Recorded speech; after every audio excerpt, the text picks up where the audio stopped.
मित्रों, आज का हमारा विषय बायोटेक्नोलॉजी या जैव प्रौद्योगिकी। आपको ज्ञात है, यह एक ऐसा टॉपिक है जो एग्जामिनर्स का बड़ा फेवरेट सा टॉपिक है। और यूपीएससी के परीक्षा में तो हर साल इस पर एक या दो क्वेश्चन आते ही आते हैं। इसके अतिरिक्त आपकी जितनी भी प्रादेशिक परीक्षाएं हैं, स्टेट पीसीएस, उन सब में भी इससे संबद्ध प्रश्न पूछे जाते हैं और ये बड़ा ही महत्वपूर्ण और स्कोरिंग है।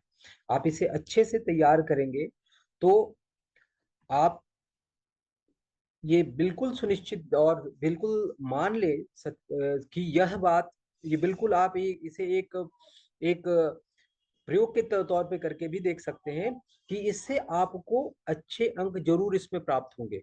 क्योंकि ये विषय वस्तु अपने आप में तो बड़ा क्लिष्ट है, लेकिन हमें परीक्षा के दृष्टिकोण से जितनी जानकारी चाहिए वो जानकारी हम बड़े आराम से सीख सकते हैं और इन्हें एग्जाम में, अपनी परीक्षाओं में बड़े ही आसान और सहज और सरल तरीके से प्रस्तुत कर सकते हैं, जो बड़ा आपको आपको फलदायी होगा।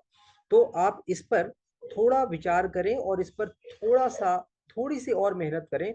तो ये आपको मैं इसी उद्देश्य के साथ इस विषय को आगे ले जाना चाहता हूं। तो आप इस पर जरा ध्यान से चीजों को समझने के, मूलभूत बातों को जानने का प्रयत्न करें, ताकि जो कॉन्सेप्ट बेस्ड क्वेश्चंस आते हैं वो भी आप आराम से हल कर सकें। तो हम इस पूरे विधा को समझने की कोशिश करते हैं।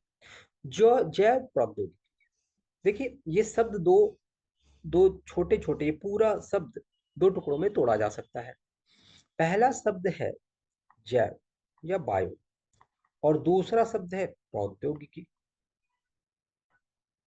तो जैव का मतलब है जीवित, और प्रौद्योगिकी विज्ञान का अनुप्रयोग इसी से संबंधित होता है। टेक्नोलॉजी क्या है? विज्ञान की एप्लीकेशन को, यानी विज्ञान के अनुप्रयोग को तकनीक, प्रौद्योगिकी या तकनीक कहते हैं। और ऐसी तकनीक जो जीवित जीवित प्राणियों पर लगाई जाए, और उद्देश्य क्या होना चाहिए? उद्देश्य इसका होना चाहिए मानव कल्याण। तो हमारा जो प्रौद्योगिकी विज्ञान की वह विधा है, वह प्रौद्योगिकी है, वह प्रौद्योगिकी वह प्रौद्योगिकी वह हम लोग जरा इसे लिखें, वह प्रौद्योगिकी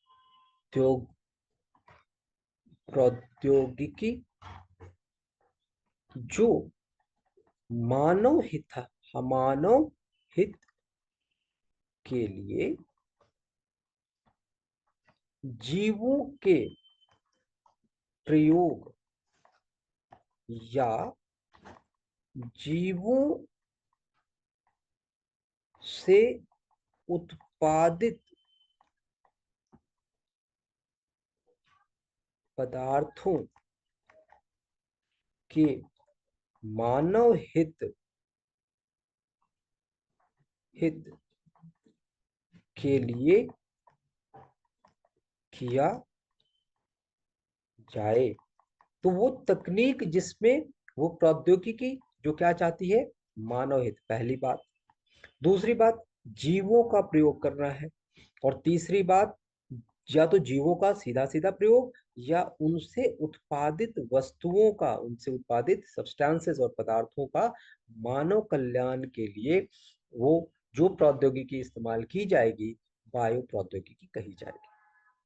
अब समझने की बात यह है कि ये कोई नई विधा नहीं है, मानव के लिए नई नहीं, मानव के लिए नई विधा विधा नहीं है। कारण कि हम इसे प्राचीन काल से करते आए हैं, लेकिन अनजाने रूप। जैसे आप आता हूं उस पर भी, लेकिन अब हम जो पढ़ाई, इस बार हमारे अध्ययन का विषय होगा वो आधुनिक काल में इसके अनुप्रयोग बहुत ही जटिल जटिल है।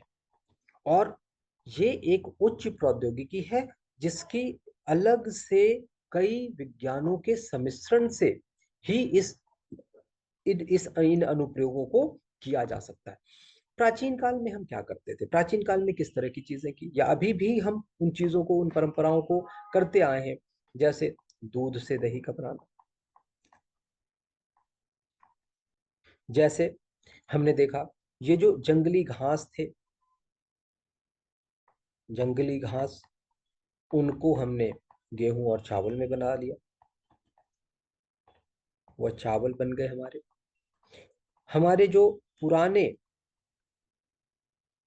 जो जंगली जीव जो जंगली जीव थे, हमने उनको क्या किया, उनका उनको पालन पोषण करना शुरू कर दिया, उनको डोमेस्टिकेट कर लिया, उनको पालतू बना लिया, पालन पोषण पोषण कर उन्हें पालतू बना लिया।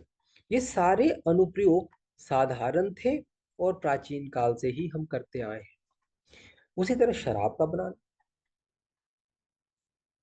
ये सब पुराने अनुप्रयोग है जैव प्रौद्योगिकी है। लेकिन हमारी अवधारणा विज्ञान के प्रगति के साथ बदली है।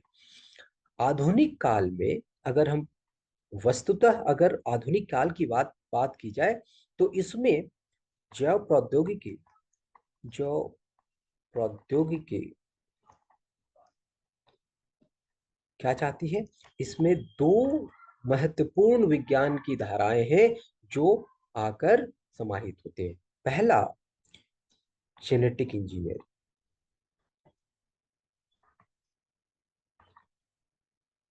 अपने आप में बहुत बड़ी विशाल ज्ञान का भंडार का स्रोत है। और दूसरा, केमिकल इंजीनियरिंग।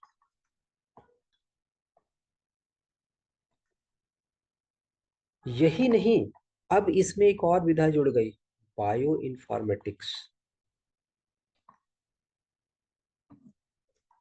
क्योंकि हमें जैव और जैव से संबंधित जानकारियों के संग्रहण के लिए कंप्यूटर्स की जरूरत पड़ेगी,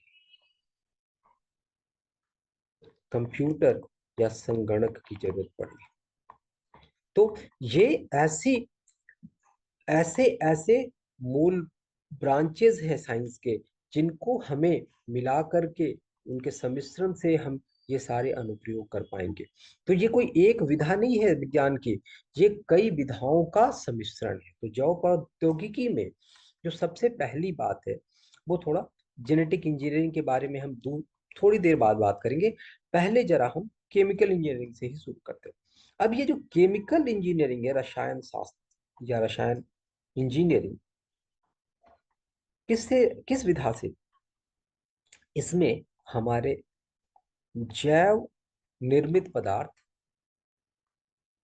उनका अध्ययन भी आता है। जैसे कौन कौन से, आप हॉर्मोन्स की बात कर लें, आप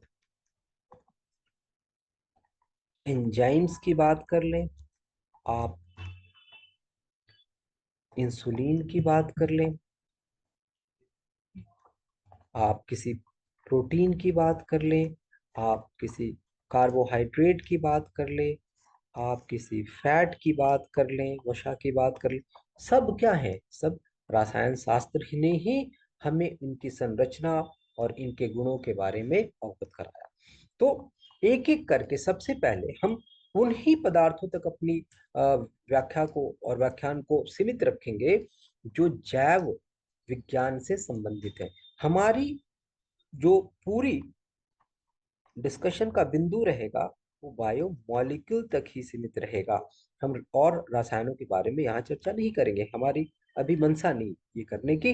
तो बायो मॉलिक्यूल्स के बारे में थोड़ी सी चर्चा हो। ये क्या है बायो मॉलिक्यूल, यानी जैव अणु। जैव अणु क्या है, जो जैव अणु, वैसे अणु, वे अणु जो जीवन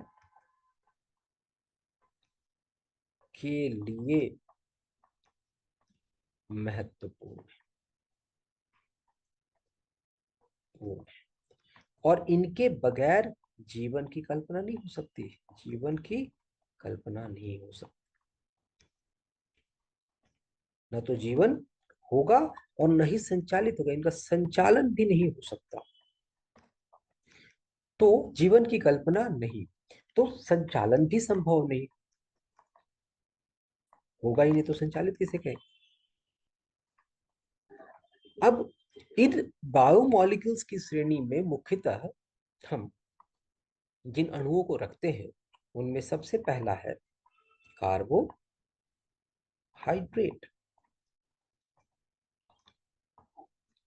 तो दूसरा प्रोटीन, तीसरा आप फैट या लिपिड लिखते हैं, चौथा न्यूक्लिक एसिड या न्यूक्लिक अम्ल लिखते हैं। थोड़ी थोड़ी सी जानकारी सबके बारे में ले लेते हैं। तो एक एक करके हम कार्बोहाइड्रेट्स, प्रोटीन्स, फैट और न्यूक्लिक एसिड के बारे में थोड़ी थोड़ी सी चर्चा कर लें। तो सबसे पहले हम चर्चा करें कार्बोहाइड्रेट के बारे में। कार्बोहाइड्रेट, देखिए कार्बोहाइड्रेट जो है इसे साधारण शब्दों में लोग शुगर कह देते हैं, लेकिन सारे कार्बोहाइड्रेट्स जो होते हैं वो मीठे नहीं होते। सारे मीठे नहीं होते। तो ऐसे कार्बोहाइड्रेट जो मीठे होते हैं उनको शुगर कहना तो समझ में आती है बात, लेकिन सबको मीठा कहना, तो ये स्टेटमेंट बेस्ड क्वेश्चन में इस तरह की बातें पूछ देती है एग्जाम्स में। तो शुगर कहना ठीक नहीं। कार्बोहाइड्रेट के बारे में दूसरी बात जो जाननी चाहिए, ये कार्बन प्लस पानी। तो इसका एक फॉर्मूला लोग लिखते हैं CnH2O और N। जैसे उदाहरण के लिए, जैसे हम अगर लेना चाहें तो C6H12O6 लें, जिसे हम ग्लूकोज कहते हैं। तो इसमें हमें देखने को मिलता है कि अगर इन का मान 6 रख दें, एन की वैल्यू 6 रख दी, तो ये C6H2O6 ये किसके बराबर हो गया? C6H12O6 के बराबर हो गया। तो ये कार्बन का हाइड्रेटेड कार्बन है जिसमें पानी लगा हुआ।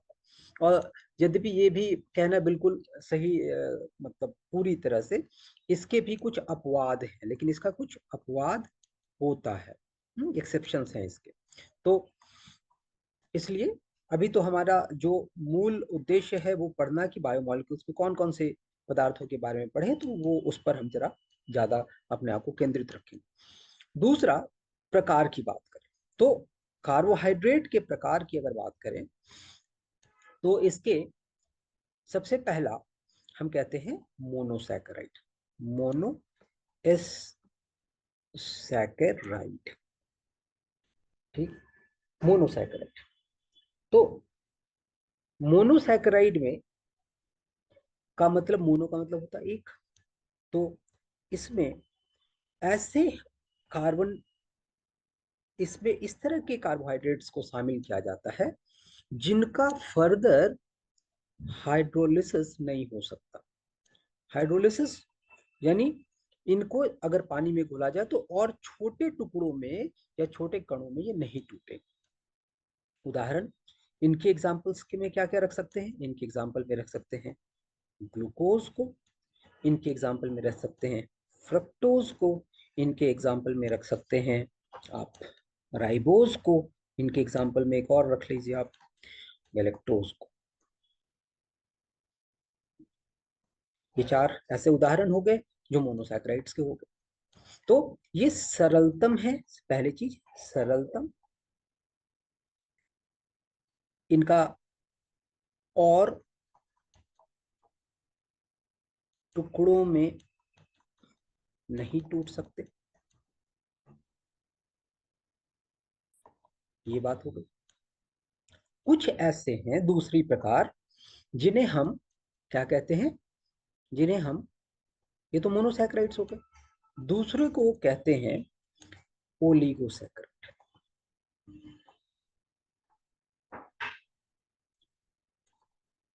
इनमें वैसे कार्बोहाइड्रेट शामिल हैं जिनकी हाइड्रोलिसिस यहां पे तथा संभव नहीं है। यहां पर लिखेंगे इनकी हाइड्रोलिसिस से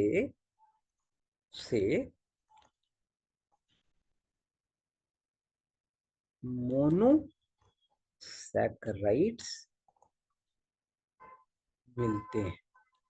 अगर इन्हें तोड़ेंगे हैं। दूसरी बात जो इनके साथ जानने वाली है, वो दूसरी बात ये है कि इनमें जो आप जो मोनोसैकेराइड्स मिलेंगे इनकी संख्या कितनी हो सकती है, तो इनकी संख्या 2 से लेकर 10 तक की हो सकती है।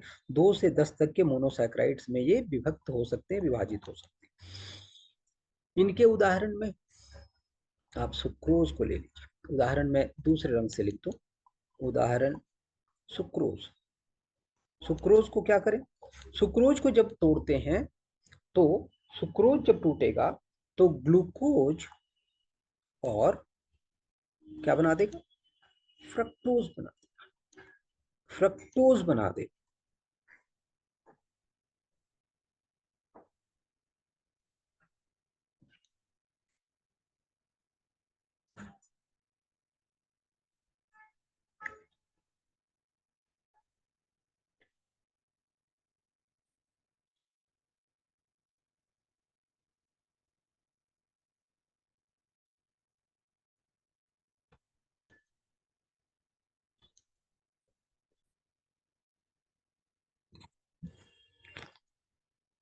दूसरा अगर हम एग्जांपल देखना चाहें, इसका दूसरा उदाहरण, तो हम इसमें मैल्टोज ले सकते हैं। देखिए मैल्टोज के एग्जांपल में ये सबसे, मैल्टोज, मैल्टोज क्या है, ये ग्लूकोज और ग्लूकोज के दो अणुओं में टूट जाएगा। और तीसरा एक उदाहरण और जानना चाहिए हमें, वो है लैक्टोज का। तो लैक्टोज क्या होता है, दूध में पाया जाने वाला शुगर। और इसको अगर तोड़ते हैं तो ग्लूकोज तो मिलता ही है, आप देखेंगे सब में एक हिस्सा जो है, एक तो ग्लूकोज ही रह रहा है। तो हमें जो ध्यान में रखने वाली चीज होगी वो दूसरा हिस्सा, तो ग्लूकोज और इसमें क्या, गैलेक्टोज। ये हो गया उदाहरण। दूसरी चीज, अब चूंकि देखिए इनमें दो टुकड़ों में टूटे तो इनको, इन सारी के नाम हम कह सकते हैं कि दे आर, कि वो क्या है, डाइसैकेराइड्स। ठीक, क्योंकि दो मोनोसेक्राइड के यूनिट, ये तो सारे मोनोसेक्राइड्स थे, इनके दो टुकड़े हुए तो ये मोनोसेक्राइड के दो इकाइयों में टूटे, इसीलिए डाइसैकेराइड। ऐसी अगर 3 होती तो ट्राई, 4 होती तो टेट्रा, और ऐसे करके हम 10 तक जा सकते थे। अगर 10 से भी ज्यादा टुकड़ों में ये टूटे, अगर कोई कार्बोहाइड्रेट 10 से ज्यादा टुकड़ों में टूटता है तो उसे हम पॉलीसैकेराइड्स कहते हैं। मतलब इनमें हाइड्रोलिसिस करने पर कितने मिलेंगे, 10 से ज्यादा इकाइयां मिलेंगी, मोनोसैकेराइड्स मिलेंगे।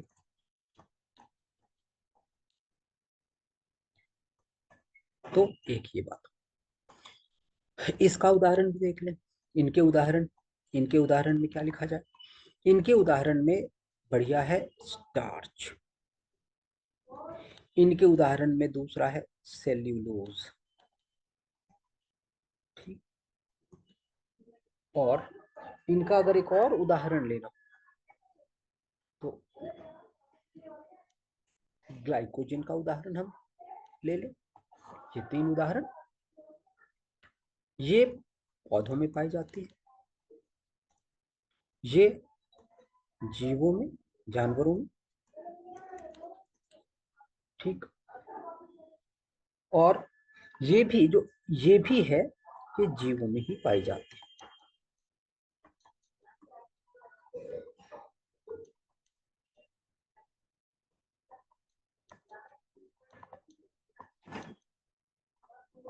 तो ये हमने थोड़ा सा अध्ययन कर लिया कार्बोहाइड्रेट के बारे में। कार्बोहाइड्रेट क्या है? खाना हम जब खाते हैं तो खाना टुकड़ों में टूट करके सबसे जो उसकी छोटी इकाई है वो ग्लूकोज में बदल जाती है, और इसी ग्लूकोज के टूटने से एटीपी का निर्माण होता है जो ऊर्जा है। ठीक, आगे बढ़े।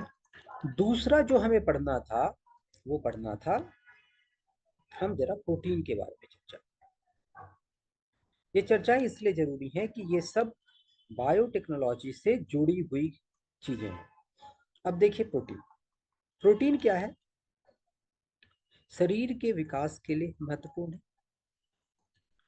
न सिर्फ विकास के लिए, हर दिन हमारे शरीर के अनेकों कोशिकाएं टूटती हैं, उनके रिपेयर के लिए जरूरी है विकास। और चोटों से उबरने में आपको मदद करेगी, तो शरीर के विकास के लिए अति महत्वपूर्ण,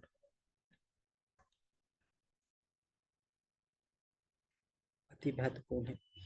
दूसरी चीज, ये बने कैसे होते हैं, बने कैसे हैं, संरचना क्या है इनकी? संरचना की बात करें तो संरचना में प्रोटीन एक बहुलक है।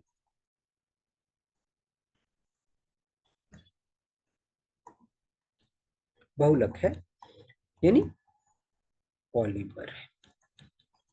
और पॉलीमर का मतलब है कि किसी न किसी छोटे मोनोमर का बना होगा। तो ये प्रोटीन कैसे बना हुआ है? तो प्रोटीन बना हुआ है एमिनो एसिड से, एमिनो अम्लों से मिलके बना हुआ है। एमिनो अम्ल के खूब सारी इकाइयां आपस में जुड़ जाती हैं, और जिस बंधन से ये जुड़ती हैं, इस बंधन को पेप्टाइड बॉन्ड कहते हैं। पेप्टाइड बॉन्ड कहते हैं। इसे ध्यान में रखने की बहुत आवश्यकता है कि प्रोटीन में जो मोनोमर्स होते हैं वो कैसे जुड़े होते हैं, तो वो पेप्टाइड बंधन से जुड़े। तो ये अमीनो एसिड नंबर 1, ये अमीनो एसिड नंबर 2, ऐसे ऐसे करके खूब सारे अमीनो एसिड्स जुड़े होंगे, और इससे जो संरचना बनेगी वो कही जाएगी प्रोटीन। अब प्रोटीन के बारे में एक और चीज जान, तो शरीर के विकास के लिए जरूरी है, लेकिन इसके साथ साथ हमने जितने भी दूसरे पदार्थ जैसे हार्मोन की बात करें, जैसे एंजाइम्स की बात करें, ये सब देखा जाए तो मूल रूप से प्रोटीन होते हैं। अब इनके शारीरिक ये उत्प्रेरक है, कैटलिस्ट है।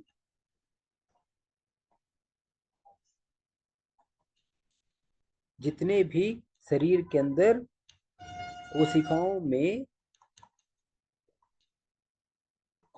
जितने भी में जो अभिक्रियाएं हो रही हैं,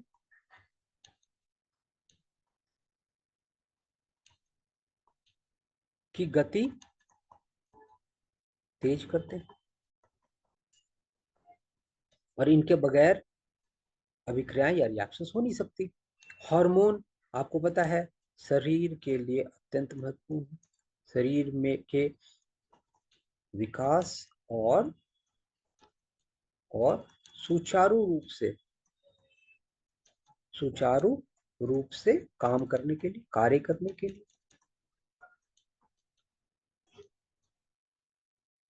जरूरी है। तो अगर ये प्रोटीन है, तो प्रोटीन का निर्माण यानी प्रोटीन निर्माण, सिंथेसिस कैसे करें प्रोटीन का निर्माण? तो प्रोटीन का निर्माण राइबोसोम में होता है,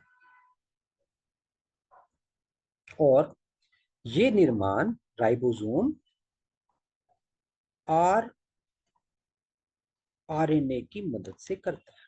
अभी हम पढ़ेंगे न्यूक्लिक एसिड्स के बारे में, तो इस पर विस्तृत विस्तृत चर्चा होगी, थोड़ी और ज्यादा जानकारी मिलेगी।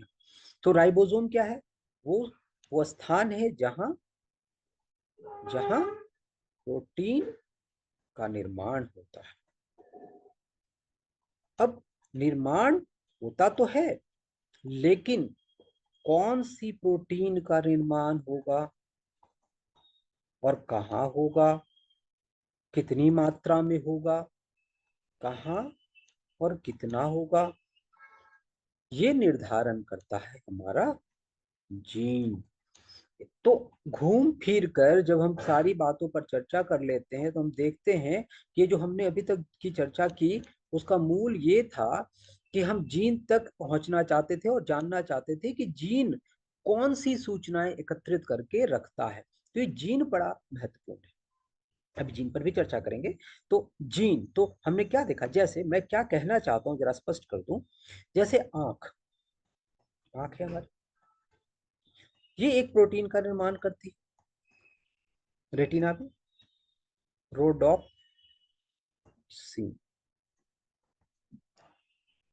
ये आंख। आप त्वचा की बात करें, स्किन की बात कर लें जरा। स्किन क्या, वो भी एक प्रोटीन बनाती है। कौन सी प्रोटीन बनाती है? मेलानिन बनाती है। तो ये कैसे, आंख को कैसे पता चलता है कि मुझे रोडॉप्सिन बनाना है, जो एक प्रोटीन है? त्वचा क्यों नहीं रोडॉप्सिन बनाती, या आंख क्यों मेलानिन नहीं बनाता? ये सारी जो निर्देश हैं, निर्देश और सूचना, निर्देश और सूचना कहाँ है? जीन के पास है।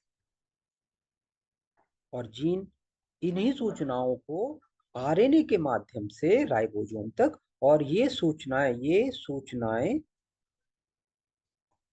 नाएं आरएनए के माध्यम से कहां तक पहुंचती हैं? राइबोसोम तक, और और कोशिकाओं, सेल्स तक पहुंचती है।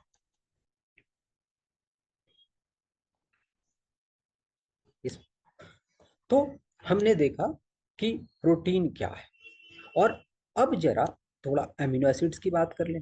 तो ये अमीनो एसिड्स क्या चीज थी? हमने ये तो देखा कि अमीनो एसिड्स जो हैं वो बनाते हैं प्रोटीन को। बात मैं कर रहा हूं कि अमीनो एसिड्स क्या है। अमीनो एसिड्स क्या है? तो रसायन शास्त्र में सिखाता है कि अमीनो एसिड एक इस तरह की संरचना है जिसमें एक, ये इस तरह की संरचना है जिससे इसे अमीन कहते हैं और इसे अम्ल कहते हैं। तो ये एसिड है और ये बेस है, अमीन। अब इसके बदलाव की वजह से ये बदलेगा, अलग अलग प्रकार के होंगे यहाँ पर। आर आर का मान अलग अलग होगा, और इससे हम करीब 20 एमिनो एसिड्स, जिन्हें हम एसेंशियल एमिनो एसिड्स कहते हैं, क्या कहते हैं? Essential amino acids, essential amino acids बनाते हैं।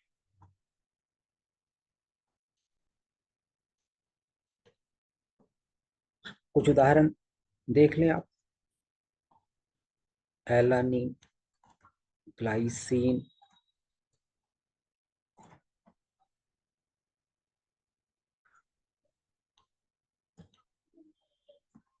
ग्लूटामिक एसिड, ये कुछ ऐसे 20 महत्वपूर्ण एमिनो एसिड्स हैं। हाँ, जो शरीर के लिए तो बहुत महत्वपूर्ण है, लेकिन शरीर बनाता नहीं है। ये बड़ी महत्वपूर्ण बात है, एसेंशियल एमिनो एसिड्स शरीर नहीं बनाता।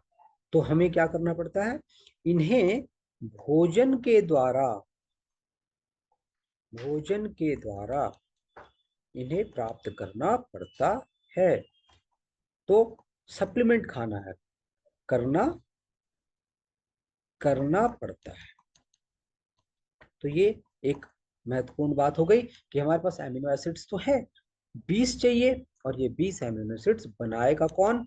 बनाएगा तो हमारा राइबोसोम ही, लेकिन शरीर के पास इसकी सूचना नहीं होती, हमें खाने से बनाना पड़ेगा।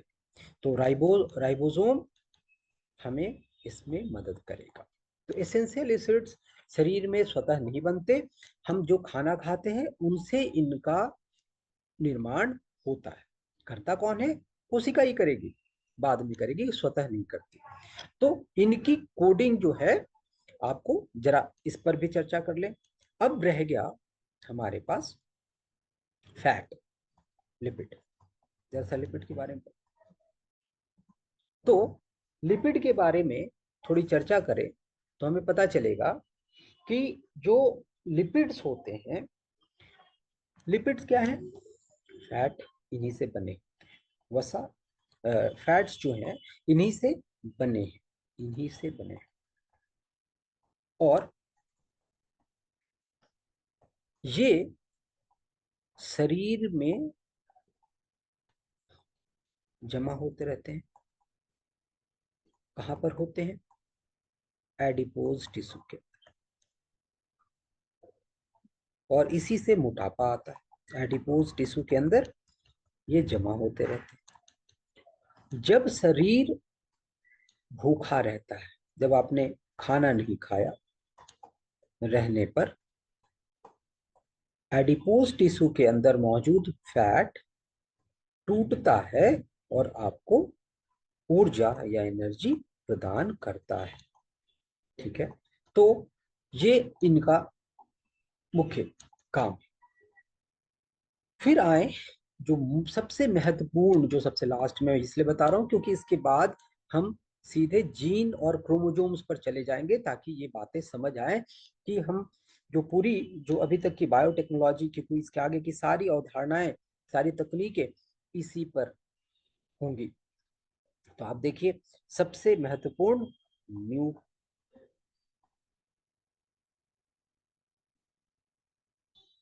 हम लोग बात कर रहे हैं न्यूक्लिक अम्लों,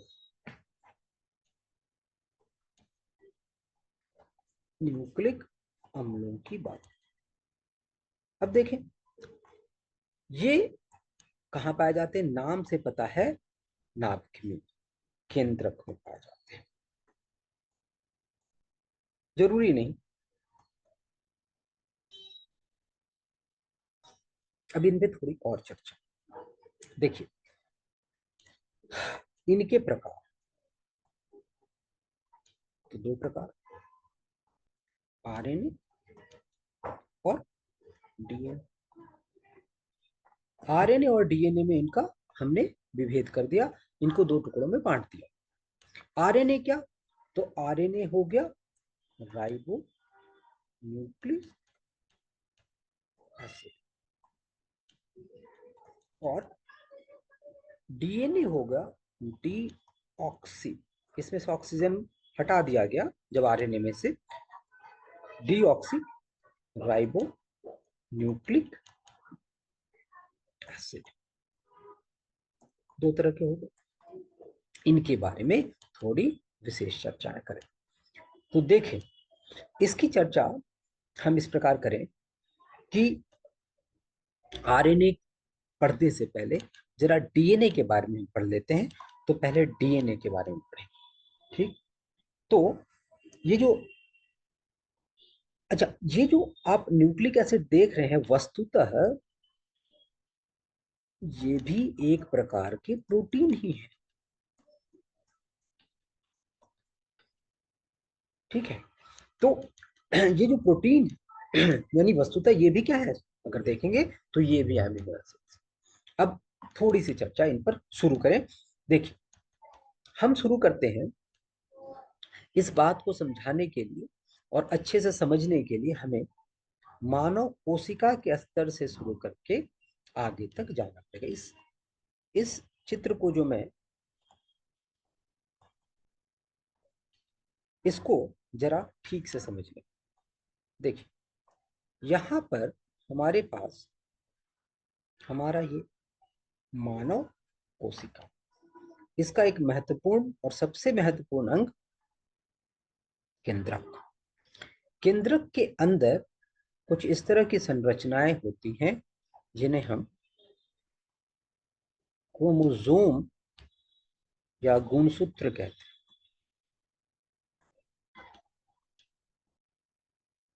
बाहर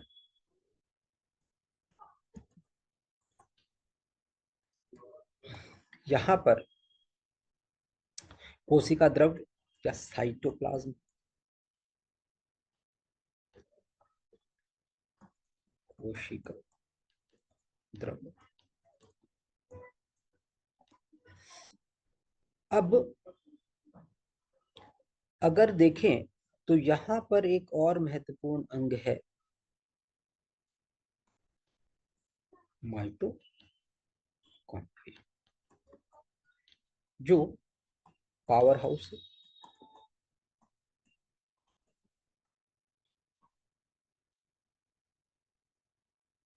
गुणसूत्र जब हमने देखा इनको खोल करके, तो मैं अब इस गुणसूत्र को दिखा रहा हूं आपको। ये गुणसूत्र कुछ ऐसे दिखे। मैं और बेहतर बनाने की कोशिश करता हूँ, थोड़ा बड़ा सा, ताकि समझ आए।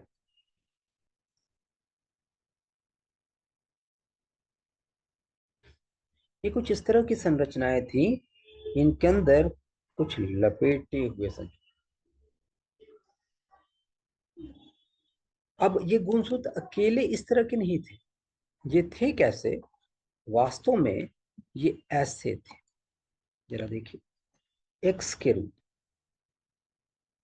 मैंने जान के भी एक बनाया था ताकि कुछ संरचनाएं समझा सकूं।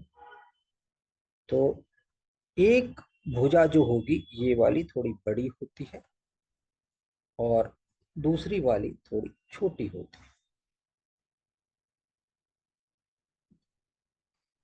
ये बड़ी होगी, ये छोटी होगी। ठीक है। अब इन सब पर थोड़ी थोड़ी सी नजर मार लेते हैं। अब देखिए, ये बड़ा लॉन्ग आर्म, ये छोटा आर्म, ये जो बीच का बिंदु है इसे सेंट्रोमेयर कहते हैं। सेंट्रोमेयर कहते हैं। अभी हम सिर्फ ये, आप बात किसकी कर रहे हैं? अभी चर्चा चल रही है गुणसूत्र की। अभी गुणसूत्र खोलेंगे हम, फिर देखेंगे उसके नीचे की क्या संरचना है। तो अभी हम पहुंचे कहाँ हैं? अभी हम पहुंचे हैं सेल के केंद्रक से क्रोमोसोम तक, और उसकी संरचना जानने की कोशिश कर रहे हैं। इसके इसका एक हिस्सा मैं लेता हूं। जैसे इसकी बात करूं तो इधर के जो किनारे होते हैं इन्हें टेलोमेयर कहते हैं। क्या कहते हैं? टेलोमेयर।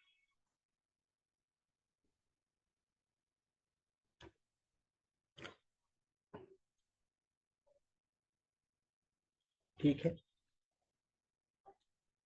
टेलोमेयर के बारे में हमें सबसे बाद में जानकारी मिली, और ऐसा माना जाता है, जब हमने गुणसूत्रों के बारे में चर्चाएं शुरू की तो टेलोमेयर सबसे बाद में पढ़ा गया। टेलोमेयर सबसे बाद में पढ़ा गया। और जब अब इनके अंदर घुसने की हमने कोशिश की, इनके अंदर, इन्हें हम ये जो संरचना आपको दिख रही है इसे हम क्रोमेटीन कहते हैं। क्या कहते हैं? क्रोमेटीन कहते हैं। इतनी बातें मेरे ख्याल से आपको स्पष्ट हो गई। अब आते हैं इनको खोलने का काम करते हैं। जब हमने इन्हें खोला तो ये जो आपको मैंने दिखाया, ये वाली जो संरचना है, ये इसको हमने खोलने की कोशिश की, तो देखिए ये कुछ इस तरह से खुल के बाहर आया, धागे के रूप की लपेटी हुई गुथी हुई कुछ संरचना, ऐसे करके बहुत गुथी हुई संरचना, और एक गोल प्रोटीन, इसे हम कहते हैं हिस्टोन। हिस्टोन के ऊपर, हिस्टोन नाम का एक प्रोटीन है, गोल आकार है इसका, ग्लोब्यूलर प्रोटीन है ये, और इसके ऊपर ये धागे नुमे वाली संरचना लपेटी हुई है। जैसे अब आगे चले, जैसा आपने देखा होगा, जो धागा, सिलाई वाला धागा होता है, वो एक गत्ते के ऊपर लपेटा, तो हिस्टोन के नामक प्रोटीन के ऊपर एक, देखिए फिर प्रोटीन आ गया, इतना महत्वपूर्ण पदार्थ है शरीर का। तो जब हमने इसको आगे और खोलने की कोशिश की तो हमें कुछ ऐसा दिखा, और कुछ ऐसा दिखा, ऐसा। ये द्विकुंडलीय या हेलिकल शेप हमें दिखाई। जरा बातें कर लेते हैं इस पर। ये द्विकुंडलीय संरचना दिखी, और खोला इसको, और खोल करके इसे पढ़ने की कोशिश की। तो देखिए, ये जो खुली हुई संरचना यहां पर थी, ये आपकी डीएनए, क्या कह सकते हैं कि क्रोमोजोम किसका बना हुआ था, डीएनए का बना हुआ। तो डीएनए से बना हुआ क्रोमोजोम ये हिस्टोन पे लपेटा हुआ है, और जब हमने इसको खोला तो ये डीएनए की संरचना कैसी आई आगे हमें, जब हमने वाटसन एंड क्रिक ने हमें इसकी संरचना के बारे में बताया, तो उन्होंने दिखाया कि ये संरचना कुछ ऐसी है।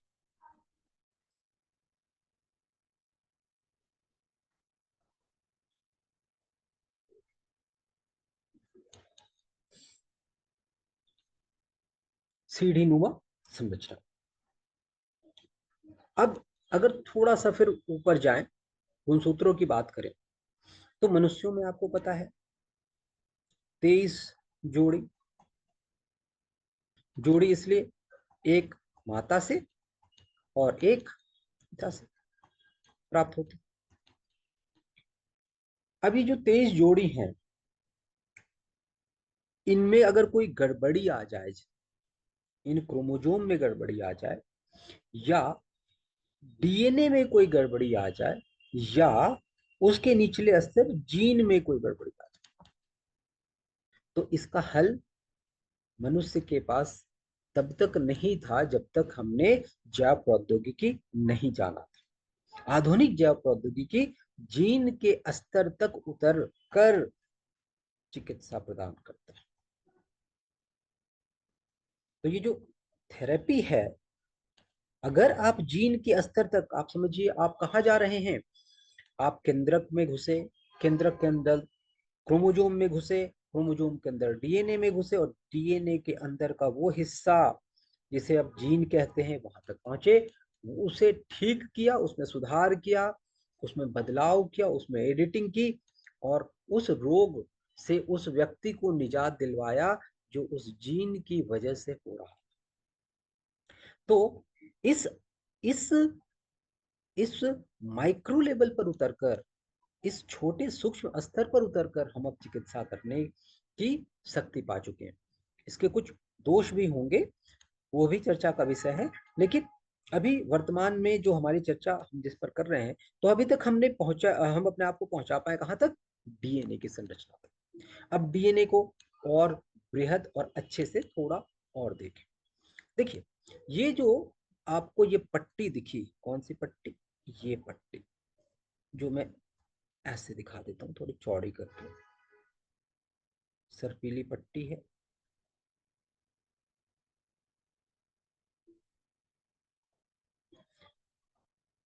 इसे हम क्या कहते हैं, इसे बैकबोन,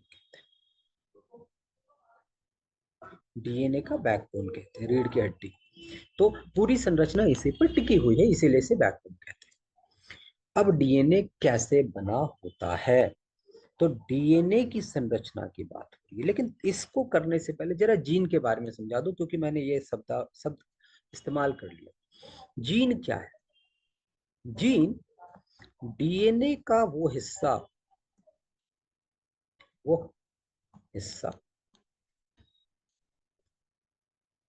जो प्रोटीन निर्माण संबंधी जानकारी रखता है, संचयित किए हुए है, वही जीन है। बाकी सब जीन नहीं है। तो डीएनए की वो संरचना जिनमें या जिस हिस्से में, जिन हिस्सों में ये वाली जानकारी प्रोटीन निर्माण की संरक्षित कर रखी है, वो आपका जीन हो गया। बाकी सब जीन नहीं है।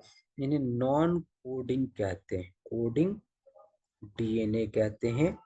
और इन्हें कोडिंग डीएनए कहते हैं, क्योंकि इनके अंदर कोड लिखी हुई है, एक सूचना लिखी हुई है, कूट लिखा हुआ है। कोड मतलब कूट।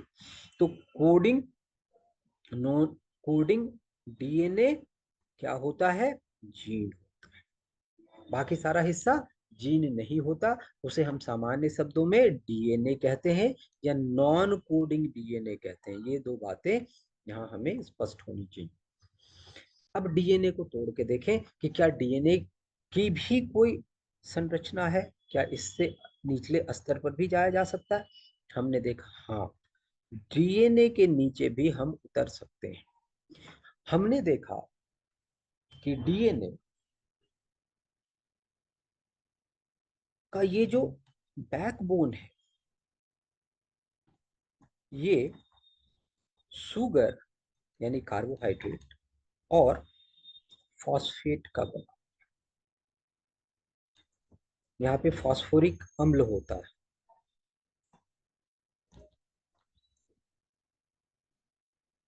और ये जो शुगर है वो डीऑक्सीराइबोज शुगर होता है। तो ये दो बातें और समझ में आई कि इसकी संरचना क्या है।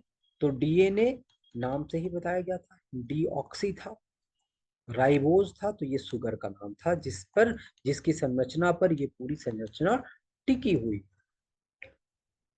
तो सबसे अब थोड़ा इसको देखें और कि डीएनए क्या है। तो सबसे पहले हम लिख सकते हैं डीएनए एक बहुलक है। डीएनए भी एक बहुलक है, एक पॉलीमर है। पॉलीमर है किन चीजों का? तो इसका मोनोमर होना चाहिए। किन चीजों का? तो इसका जो मोनोमर है बड़ा क्लिष्ट है, जटिल है। कहता है क्या क्या है भाई इसके अंदर?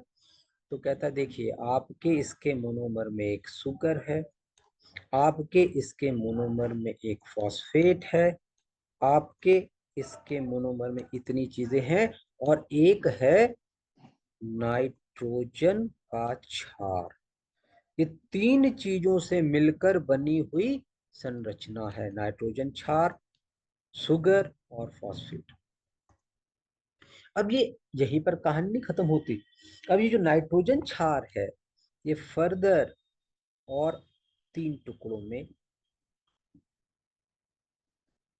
इनफैक्ट चार टुकड़ों में। कौन कौन से? तो यहां पर अगर हम देखें तो सबसे पहला, चारों के नाम लिख लेते। ए, टी, जी और सी। पहले मैंने कूट लिख दिया इसका। एडेनिन, एडिनिन, थाइमीन, गुवानीन और साइटोसिन। तो ये जो ATGC लिखा है, ये सबका पहला अक्षर है। एडेनिन, थाइमीन, गुआनिन और साइटोसिन। ये चार प्रकार के नाइट्रोजन क्षार होते हैं, ये नाइट्रोजन के रिंग होते हैं। तो एक डीएनए एक जटिल पॉलीमर है, जटिल संरचना है। और ये जटिल संरचना मुख्यतः तीन भागों में बटी होती है। एक नाइट्रोजन क्षार का हिस्सा होता है, एक शुगर और फॉस्फेट का। इन दोनों से मिलकर के बैकबोन बनी होती है, और ये बीच में सीढ़ियों का काम करते हैं, जैसे देखते हैं जब। तो ये जो नाइट्रोजन क्षार है, ये आपस में भी जुड़े हुए हैं। अब देखें जरा संरचना फिर से दोबारा एक बार मैं फिर ड्रॉ कर दूं। ये हमारी संरचना थी डीएनए की। अब इसमें देखें क्या क्या बातें हैं। संरचना में ऐसे ऐसे ऐसे ऐसे, ये जो आप देख रहे हैं ये नाइट्रोजन क्षार है।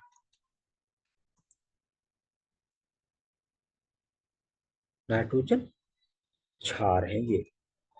और इनका नियम क्या है? ये पूरक पेयर बनाते, कॉम्प्लीमेंट्री पेयर बनाते, पूरक जोड़ियां बनाते हैं। मतलब ए और टी और जी और सी की ही जोड़ी बनेगी। कहने का ये अर्थ कि अगर यहाँ ए है तो यहाँ टी, यहाँ जी है तो यहाँ सी, यहाँ सी है तो यहाँ जी, यहाँ टी है तो यहाँ ए, ऐसे ही जुड़ेंगे और कोई तरीका इनका नहीं होता। अच्छा, जुड़ेंगे तो किस तरह के बंधन से जुड़ेंगे? हाइड्रोजन बॉन्ड से जुड़ेंगे। और हाइड्रोजन बॉन्ड में यहाँ दो और यहाँ तीन हाइड्रोजन बॉन्ड से जुड़ेंगे, यानी यहाँ पर तीन और यहाँ पर दो हाइड्रोजन बॉन्ड बनेंगे। तो उम्मीद है कि ये संरचना आपको समझ आ गई। इस संरचना के आधार पर ही हम अब आगे की बात करें। तो हमने सीखा कि हमारे पास हमारे केंद्रक में, जरा मैं एक बार इसको पूरी चर्चा को एक बार थोड़ा सा संक्षेप में फिर से बता दूं। हमारे पास कोशिका, कोशिका का केंद्रक, केंद्रक में गुणसूत्र, गुणसूत्र में गुणसूत्र में डीएनए, डीएनए का एक हिस्सा जिसे जीन कहेंगे। हिस्सा कौन सा हिस्सा? जो कोड रखता है। क्या कोड रखता है कि कौन सी प्रोटीन बनेगी, कब बनेगी, कौन से हिस्से में बनेगी, कौन सी कोशिका में बनेगी, ये सारी सूचनाओं का नियंत्रक जीन है। तो अब जिज्ञासा बढ़ी वैज्ञानिकों की कि जीन के बारे में थोड़ी जानकारी हासिल की जाए, और ये होता कैसे है कि कोई प्रोटीन प्रोटीन कैसे बनता है। तो प्रोटीन बनने की पूरी प्रक्रिया भी हम जरा समझ लें। ठीक है, तो इसलिए अब थोड़ा सा अपना जो जीन के बारे में कुछ जानकारियां हैं जो हमें होनी चाहिए, तो उसको हासिल कर लेते हैं। ठीक है, तो जीन जीन के बारे में थोड़ी सी सूचना यहां पर हमारे लिए महत्वपूर्ण विषय वस्तु हो जाएगा ह्यूमन जीनोम प्रोजेक्ट। ये बड़ी इंपॉर्टेंट सी चीज है, जरा इससे हमें इंसान के जीनोम के बारे में जानकारी हासिल होती है। अब पहले तो ये जानना जरूरी है कि जीनोम क्या है ना? तो मैं अभी आरएनए आपको अभी नहीं बता पाया, मैं अभी आरएनए भी बताऊंगा अभी, क्योंकि जब हम वो पढ़ेंगे कि कैसे प्रोटीन बनता है तो उस पर आएंगे। अभी क्योंकि जीन से संबंधित कुछ बातें हैं उसको मैं इसमें कवर करूंगा। इस टॉपिक को बहुत महत्वपूर्ण है, वेरी इंपॉर्टेंट, वेरी इंपॉर्टेंट। ये टॉपिक हमारे लिए बहुत महत्वपूर्ण है, हमेशा से इस पर क्वेश्चन आते रहे। तो अगर हम देखें तो हमारे मनुष्यों में ये जो आपने पूरी डीएनए की संरचना देखी, ऐसे करके मैं बना देता हूँ। तो वैज्ञानिकों ने ये सोचा कि देखिए, हर कोशिका में के केंद्रक में इस तरह के क्रोमोसोम है, और एक नहीं है, 23 जोड़ियां हैं, जिनमें से 22 को तो 22 जोड़ी जो है वो तो स्त्री पुरुषों में एक जैसी ही है, लेकिन जो 23वीं जोड़ी है, एक जोड़ी, इन्हें ऑटोजोम कहते हैं, और इन्हें सेक्स क्रोमोसोम कहते हैं, क्योंकि लिंग निर्धारण लिंग का निर्धारण इसी से होता है। लिंग का निर्धारण इसी क्रोमोसोम से होता है। अब बात क्या हो रही है, जीनोम प्रोजेक्ट की। हम ये जानना चाहते थे कि हमारे 23 क्रोमोसोम्स के अंदर, अच्छा, क्रोमोसोम को अगर हम देखें, एक बात और बता दूं, तो क्रोमोसोम को अगर हम देखें तो क्रोमोसोम को हम लोगों ने नाम दे रखा है। जैसे क्रोमोसोम संख्या 1, क्रोमोसोम संख्या 2, क्रोमोसोम संख्या 3, और जैसे जैसे इनका नंबर बढ़ रहा है इनका आकार छोटा होता जाता है। हमने इसी तरह से इसे सजा रखा है। तो हम हर क्रोमोसोम के अंदर की संरचना पढ़ना चाहते थे। ये हमारा उद्देश्य था कि क्रोमोसोम संख्या 1 की भी पढ़ें, 2 की भी पढ़ें, 3 की भी पढ़ें, और उसी तरह XX और XY जो हमारे 6 क्रोमोसोम थे इनकी संरचनाओं के बारे में भी जानें। और इसी पूरी प्रक्रिया के तहत हमने ये जीनोम प्रोजेक्ट किया। तो जीनोम क्या होता है? जीनोम किसी भी प्रजाति की, जैसे हमने अभी मनुष्यों की बात की, तो मनुष्य के अंदर कितने सारे डीएनए, डीएनए क्या था अगर हम देखें, एक शब्द छूट गया मेरे से, मैं जरा ये भी बता दूं आपको। यहां पर एक शब्द जो आता है, तो यहां इसे न्यूक्लियोटाइड कहते हैं, है ना। ये देखिए, एक शब्द है न्यूक्लियोटाइड और एक शब्द है न्यूक्लियोसाइड। ठीक, तो न्यूक्लियोटाइड क्या होता है? न्यूक्लियोटाइड, ये जो आप देखेंगे, अगर ये जो बेस पेयर आपने बनाया है, अगर इन दोनों की बात करते हैं, ठीक है, किसकी बात कर रहे हैं हम लोग? न्यूक्लियोटाइड और न्यूक्लियोसाइड्स की बात कर रहे हैं, ठीक है। तो हम जो शुगर और फॉस्फेट वाले जो बात है, जहां तक इसकी बात जो मैंने अभी लाल रंग से आपको दिखाया, बैकबोन, इसमें क्या जुड़ा हुआ है, इसकी संरचना में क्या है, ये है क्या? अगर मैं इसे एक बार जरा नीचे आपको समझा दूं कि ये शुगर, ये फॉस्फेट, फिर शुगर, फिर फॉस्फेट, और इनके बीच में से ऐसे ऐसे नाइट्रोजन के क्षार, AT, GC, GC, AT, ये किसी भी रूप में, किसी भी रूप में ऐसे करके मैंने इनकी दोनों कड़ियों को खोल दिया ऐसे करके। तो इधर भी शुगर होगा, यहाँ भी फॉस्फेट होगा, यहाँ भी शुगर होगा, यहाँ भी फॉस्फेट होगा। यहाँ तक स्पष्ट है चीजें? तो ये जो शुगर और फॉस्फेट, जब आप तीनों को एक साथ ले लेंगे, जब आप सिर्फ शुगर और फॉस्फेट को एक साथ लेंगे, कहाँ तक इनकी बात, थोड़ा ऊपर आ जाओ, इनकी बात करेंगे तो इनको आप कहेंगे न्यूक्लियोसाइड।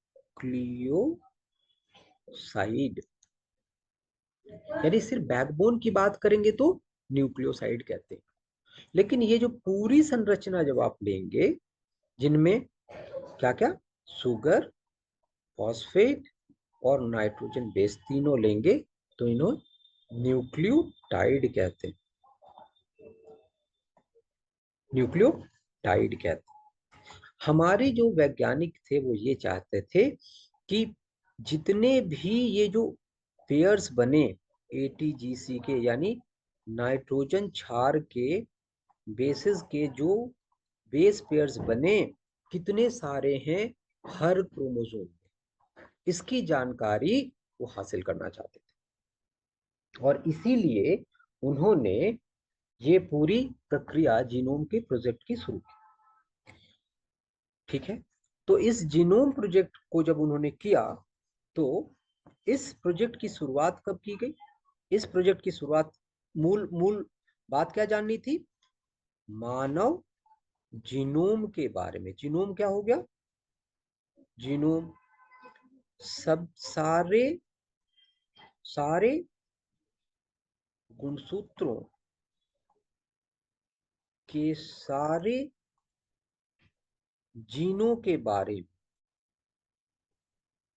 के बारे में जानकारी इकट्ठी करना, एकत्रित एकत्रित करना, ये हमारा मूल लक्ष्य था। शुरू शुरुआत की गई 1990 में, पूरा हो पाया 2003 में। सिर्फ एक क्रोमोजोम संख्या एक नहीं, इसको छोड़कर 2003 तक सब पढ़ लिया। ये सबसे बड़ा क्रोमोजोम है, सबसे बड़ा क्रोमोजोम। 2006 में जाकर ये प्रक्रिया भी पूरी हुई और उस समय हमने पूरी पढ़ाई कर ली अपने जीन्स के बारे में। तो मानव जीनोम परियोजना में हमने अपने 23 जोड़ी क्रोमोजोम के अंदर निहित जितने भी जीन्स थे, या जो कोड रखते थे या नहीं रखते थे, कोडिंग जीन्स या नॉन कोडिंग जीन्स, सबकी जानकारी इकट्ठी कर ली। क्या क्या की बातें निकल के आई? पहली बात जो निकल के आई इस पूरी जो प्रोजेक्ट में, पहली बात क्या बात आई निकल के, महत्वपूर्ण बातें क्या आई? महत्वपूर्ण बात आई कि मनुष्यों में नंबर ऑफ जीन्स कितने हैं। तो पता चला, हमने उम्मीद की थी कि करीब 80,000 के करीब जीन्स होंगे शरीर में, मानव शरीर, लेकिन पता क्या चला, 30,000 जीन। जीनों की संख्या 30,000। सबसे बड़ा जीन, सबसे बड़ा क्रोमोजोम कौन सा, बता दिया आप, क्रोमोजोम, गुणसूत्र, क्रोमोजोम कौन सा? तो हमने पता किया क्रोमोजोम संख्या एक। सबसे छोटा कौन सा? तो पता चला क्रोमोजोम सबसे छोटा कौन था, वाई क्रोमोजोम सबसे छोटा था। ठीक है। हमने जब पूरी डीएनए की संरचना पढ़ी तो क्या पता चला कि ये पूरे जीन डीएनए की पूरी संरचना में मात्र 3 से 5% ही जीन है। बाकी बाकी सारा जो है, बाकी सारा जो है वो क्या है, जंक है, कूड़ा है। तो जंक डीएनए कहते हैं इनको, जो जिनमें कोड नहीं है, कोई कोड नहीं है इनके अंदर। इन 3% में क्या है, कोड है। किसका कोड है? प्रोटीन बनाने का कोड है। इनके पास कोड है और इनके पास कोड नहीं है। तो पूरे डीएनए को कैसे, अगर इस पूरे डीएनए की बात की जाए तो हम देखें कि ये एक छोटा सा हिस्सा है जहां पर की जीन है, जीनों की पूरी प्रतिशत बहुत कम, बाकी करीब करीब 97% ऐसा है जो कि जंक है। आगे चलकर इस पर विवाद हुआ कि क्या ये जंक है या जंक नहीं है। तो कुछ पता चला, कुछ लोगों का, कुछ वैज्ञानिकों का मानना है कि ये जंक नहीं, ये हमें म्यूटेशन से बचाते हैं, ये बहुत जरूरी है और इनकी भी महत्ता कम नहीं। ठीक है। तो अब और एक बात जो समझ में आई कि ये जो ये जो टोटल हमारे शरीर में ये जो नाइट्रोजन क्षारों के जो बेसिस की पेयर्स जो थी, जोड़ियां जो थी, वो 3 अरब थी। ठीक है। तो ये कुछ महत्वपूर्ण तथ्य उभर कर आए जो, और इनमें बायो इंफॉर्मेटिक्स का बड़ा रोल, बहुत महत्वपूर्ण भूमिका रही बायो इंफॉर्मेटिक्स की, क्योंकि जब तक आपके पास सुपर कंप्यूटर्स नहीं होंगे, आप इतने बड़े 3 अरब डीएनए की श्रृंखलाओं का अध्ययन नहीं कर पाएंगे।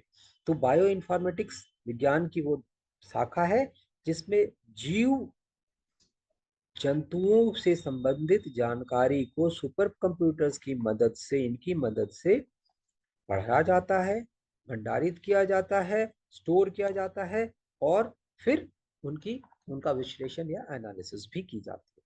ठीक है। तो ये हमने ह्यूमन जीनोम प्रोजेक्ट के बारे में भी चर्चा कर ली। अगला हम चलते हैं आरएनए की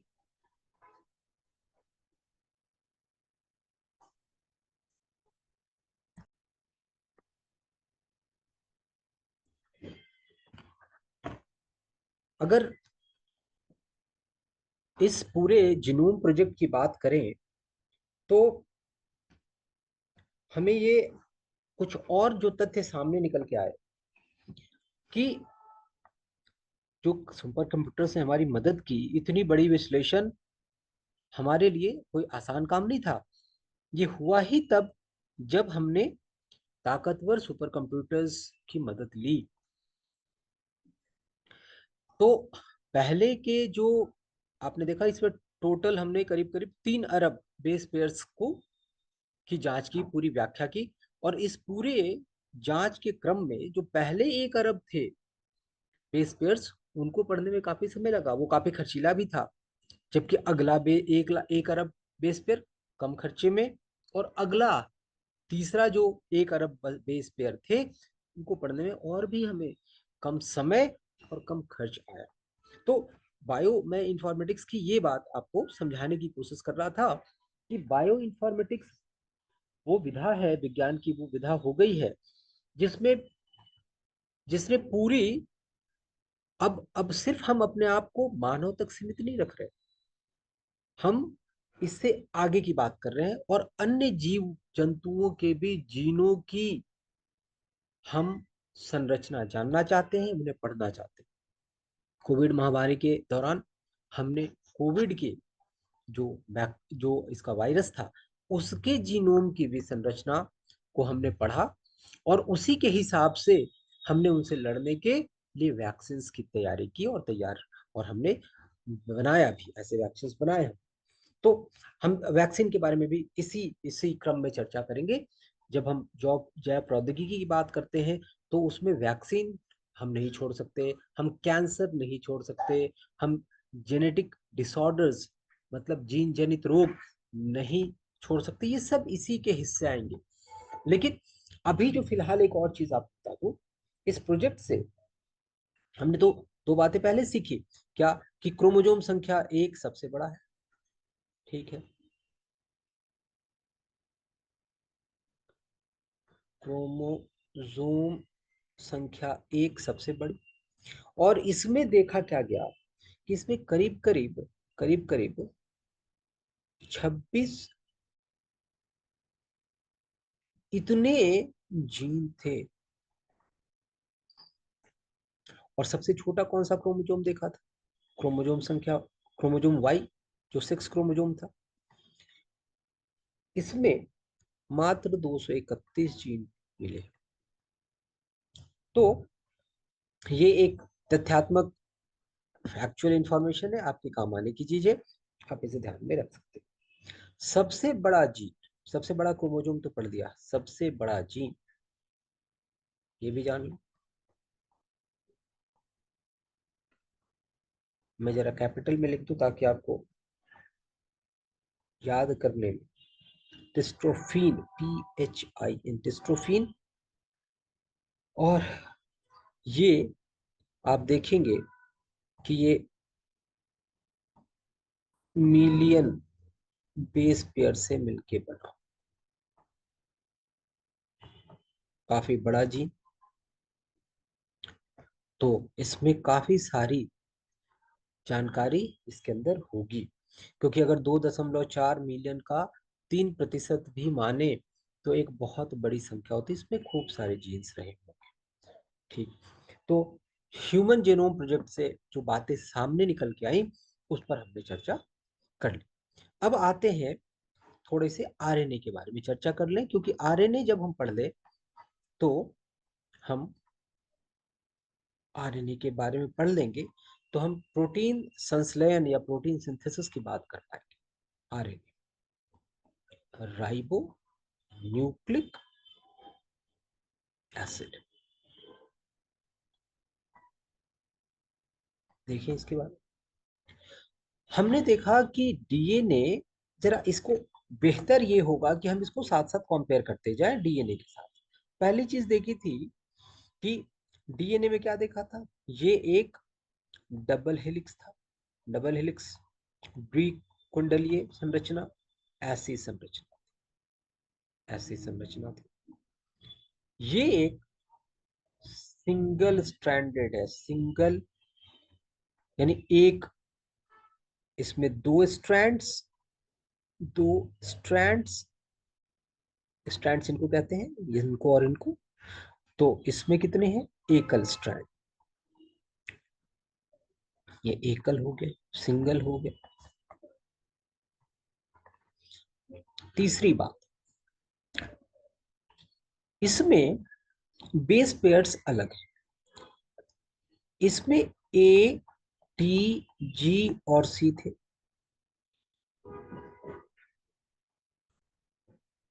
ठीक है, ए, टी, जी, सी। तो अगर हम आरएनए की बात करें, आरएनए की बात करेंगे, तो यहां पर आरएनए में हमें एक हटाना पड़ेगा। ठीक है, तो यहां पर जो आपके बेस पेयर्स होते हैं वो क्या क्या है, देखिए। अच्छा, ये भी ध्यान होगा आपको, ये जो वाटसन एंड क्रीक ने ये जानकारी दी थी, क्रीक ने जानकारी दी थी, ये डबल हेलिकल स्ट्रक्चर के बारे में, द्विकुंडलीय संरचना के बारे में उन्होंने जानकारी दी थी। ठीक है, तो जब आरएनए की बात हम अभी कर रहे थे, तो इसमें देखिए एक यूरासिल नाम का बेस लगाना पड़ेगा इसकी जगह। ठीक, देखिए ए, यू, जी, सी, ये क्या है? यूरासिल। ये एक अंतर हुआ। तीसरा अंतर क्या है? इसके प्रकार देखिए जरा, आरएनए के प्रकार पर ध्यान दें। प्रकार, इसके तीन प्रकार हैं। पहला कौन सा? तीन प्रकार कौन कौन से? पहला, पहला देखते हैं। पहले को कहते हैं एम आर एन, या मैसेंजर आरएनए। दूसरा, दूसरा R R N, ribosomal RNA. तीसरा, तीसरा जिसको कहते हैं transfer RNA, T R N.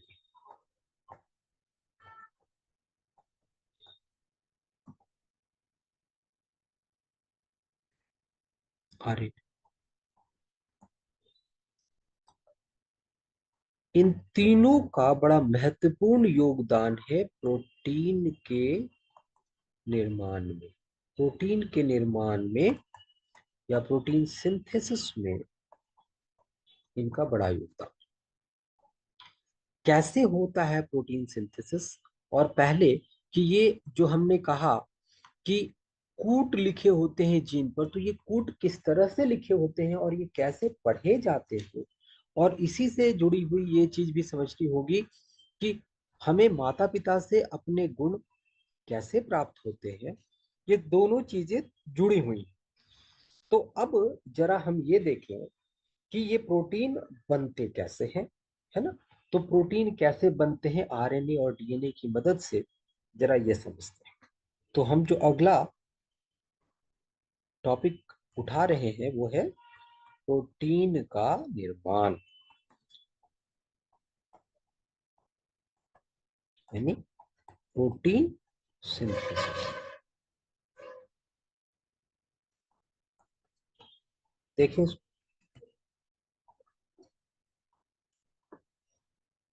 Protein synthesis में दो जो निर्माण की प्रक्रिया है वो शुरू होती है। इनमें हम अगर मुख्य रूप से देखें तो इसमें दो चरण हैं। पहला चरण कहा जाता है ट्रांसक्रिप्शन, और दूसरा चरण कहा जाता है ट्रांसलेशन। ट्रांसलेशन, ट्रांसक्रिप्शन में क्या होता है कि डीएनए एमआरएनए में बदल जाती है। कैसे बदलती है दिखाता हूं आपको। और ट्रांसलेशन में क्या होता है, मैसेंजर आरएनए सूचना लेकर जाता है और टीआरएनए की मदद से वो आरआरएनए द्वारा प्रोटीन का निर्माण करवाता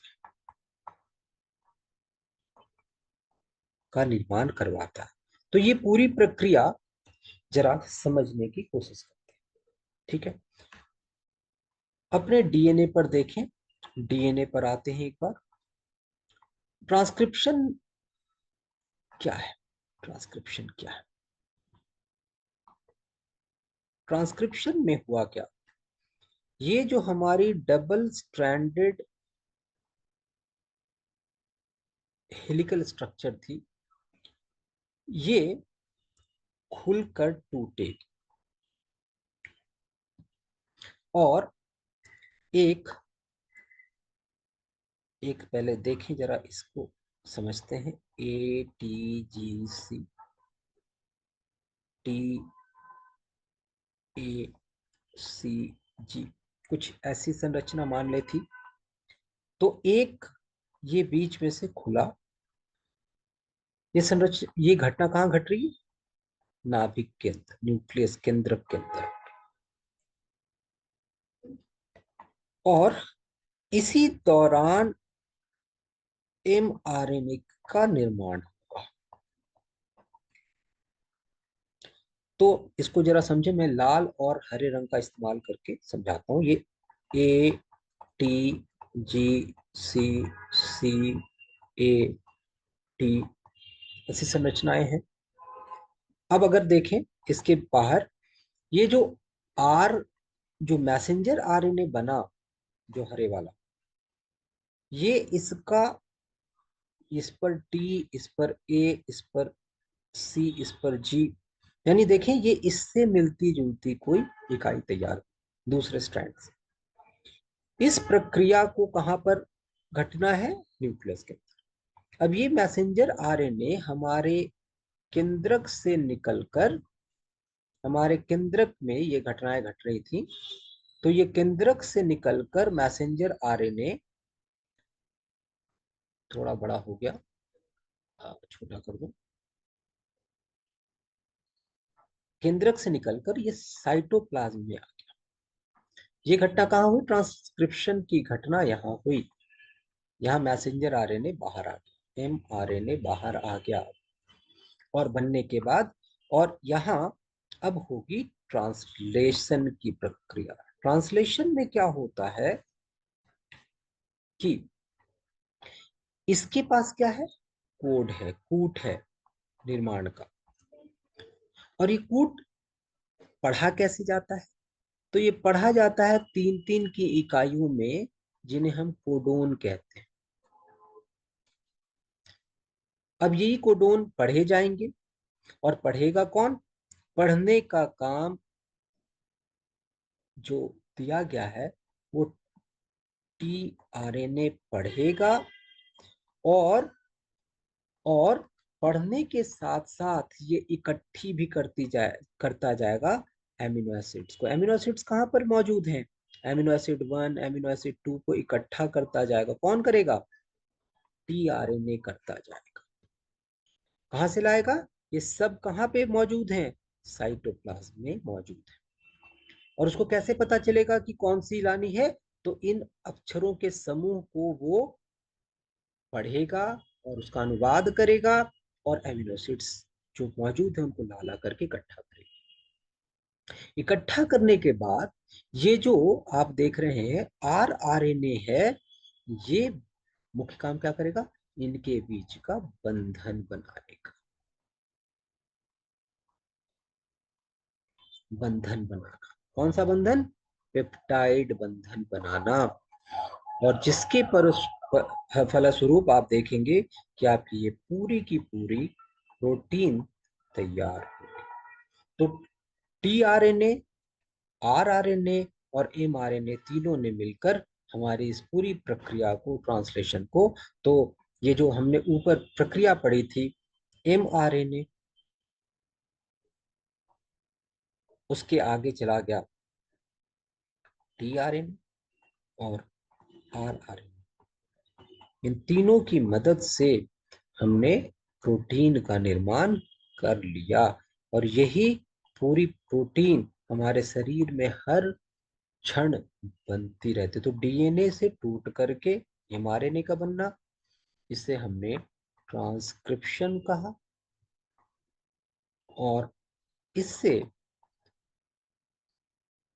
हमने जो ये पूरी घटनाक्रम है, इन दोनों की मदद से जो घटी, इसे हमने ट्रांसलेशन कहा। तो उम्मीद है आपको ट्रांसलेशन और ट्रांसक्रिप्शन तक की सारी चीजें समझ आ गई होंगी। अगले वीडियो में हम लोग इसके आगे की बातों पर आगे चर्चा करें।